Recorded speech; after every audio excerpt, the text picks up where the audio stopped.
All right, finally, as we're looking at adapting melody for big band, we've already got our melody, we've got articulation and dynamics added, we've added some interesting rhythm things. Now it's time that we add some different backgrounds or sort of supplementary figures to help with the melody.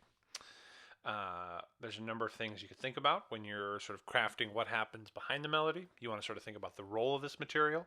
Is this role supporting the melody? Is it a counter melody? Is it something that's long? Is it something that's short? Is it going with it? Is it going against it? In this case of this first idea, I think there's two different rhythmic placements where we could put an idea like this that have sort of two different musical purposes. One, if we place the rhythm as I've written here, where we have a quarter note on beat 2 and then 4/8 notes. This note that falls on the and of 4 that I've put an accent over can sort of work as a cutoff for the melody. So it sort of unifies these two rhythmic or these two rhythms together, these two ideas together, that it's sort of a response to this, but there is some a moment where they sort of come together and that they're sort of working together. If you were to craft a phrase like this and you put it in the saxophones might be a good choice because it contrasts the trombones and gives us nice spacing range-wise. Trombone, as we mentioned before, sort of is on the lower end of things potentially. And so if we try to harmonize strictly underneath the trombone, it would obviously be very muddy and very low. So using the saxophones is sort of a nice balance of getting us sort of all around the melody. In this case, I've given one example that you could use for harmonizing the first note, but I'm not sure in a phrase like this I would want to actually have too much harmonization. I think the idea of having a melody versus a unison counter melody is actually sort of interesting and probably very good. And then I might actually save the harmonized note for the and of 4, so that way it also sort of emphasizes the importance of that particular note. You of course have the ability to harmonize any and all of these notes. If you wanted to have it all harmonized, it's entirely up to you.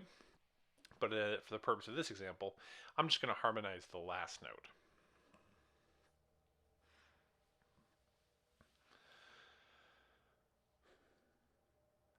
As I mentioned before, there's sort of two different rhythmic placings you could put this particular passage that has two sort of different roles. Again, with this one sort of cutting off the phrase, it's sort of interesting. We could also displace this by 3 beats and put this quarter note so that it falls on beat 4 instead of beat 2. And then it acts as a little bit more of a response phrase that happens in the space of the melody. As you're thinking about writing background figures, I think a few things are important. Number one is, are you comfortable with the amount of space that's there? And number two, are the ideas you're writing sort of serving as punctuation for phrases, or is it serving as response to phrases? So in this case, initially, we sort of had a punctuation to this phrase, that the idea that the saxophone eighth notes were ending the same time this whole note would probably end sort of gives us a nice conclusion to this musical statement. Now that I've shifted it over, this works much more as sort of a response phrase where the trombone has the ability to sort of cut this off or maybe even be a little bit more interpretive with this, whereas the saxophones will come in and respond afterwards. Another approach we could take when writing backgrounds or hits underneath a given melody is to actually take a phrase of the melody and then just harmonize it. In this case, because the lead trombone with the melody is already in a nice range, I'm going to go ahead and take the other trombones and harmonize them going down. You notice that the very first note we have is a D flat, which conveniently is the 7th of E flat. So I could just harmonize this going down thirds in E flat minor and actually have a pretty nice little harmonization.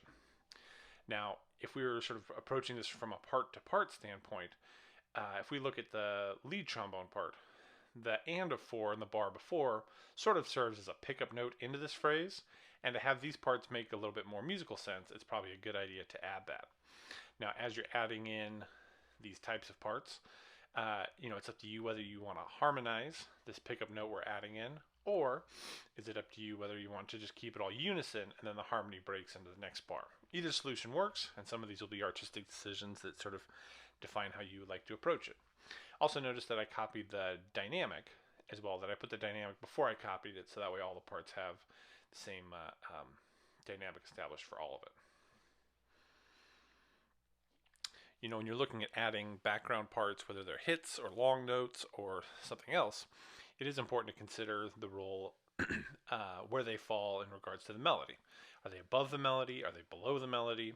A lot of times when we have the melody as the top voice, that makes it easier to hear, but that sort of limits us a little bit in terms of which instruments could sort of effectively play the melody while having the most instruments play underneath range-wise. So I think you have to be a little bit creative with things and sort of explore some different sounds. In this case, we're now trying to write a little hit on the and of 3 that again sort of serves as punctuation and like a mini response to this initial phrase for sort of the B section of There'll Never Be Another You. That the melody has beats 1, 2, and then we have brass hitting on the and of 3. When we look at harmonization ideas for this, there's a few different ideas we could sort of consider. First thing is, before I copied it, I did include the articulation and I included the dynamics. And then I'm copying it and then I'm changing all the notes or transposing them so we can sort of fill out the chord. This again is utilizing an idea I've discussed before where the lower trombones are sort of serving as the guide tones for the particular chord. So we have the root, the 7th, and then the 3rd. And then on top of the chord, when we add in the trumpets, then we'll add in some type of other sound on top that works well with those particular collection of notes. Again, the idea behind adding a short hit like this is something that helps provide a sort of an end conclusion for this first 2-bar phrase before we move on to the next phrase.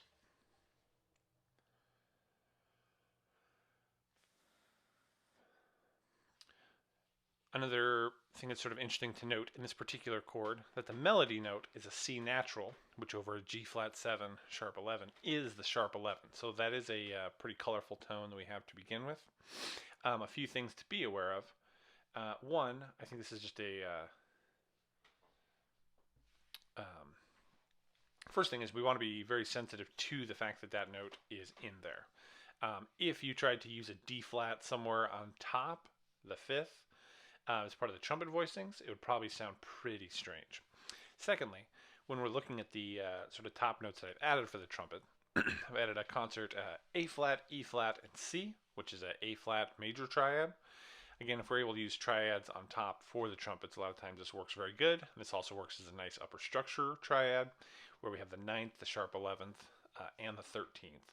So this would give us a ton of color, which again is awesome. If we look at where the lead trumpet is, that's also a very good range. We have a nice combination between the 1st and 2nd. We have a good 4th there. These are all things we want to be aware of.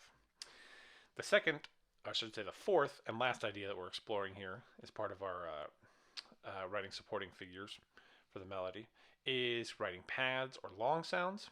Again, sometimes when we think long sounds, you might just default to a whole note or 2 whole notes. And a lot of times that is usually probably the most boring possible option.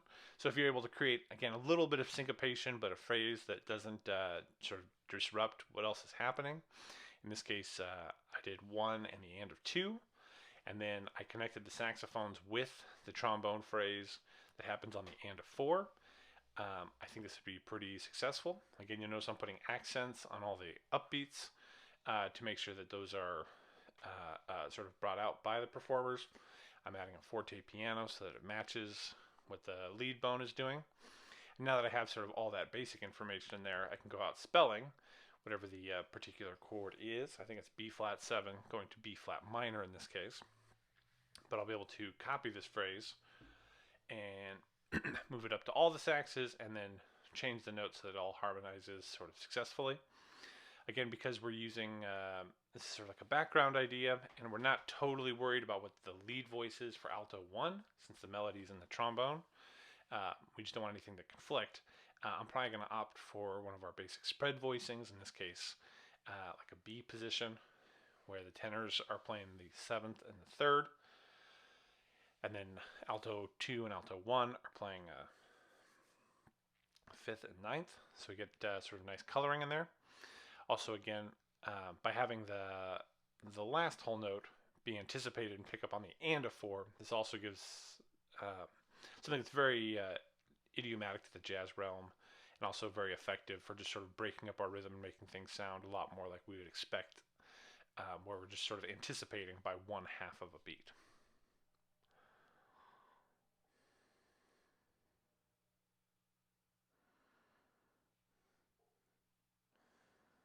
I'm also realizing at this juncture that probably to sort of effectively convey the melody statement in the trombone, since it's just one trombone, first a whole bunch of saxes. In addition to adding the mezzo piano dynamic, I'm also adding a decrescendo so that it's fully, the trombone part is fully audible.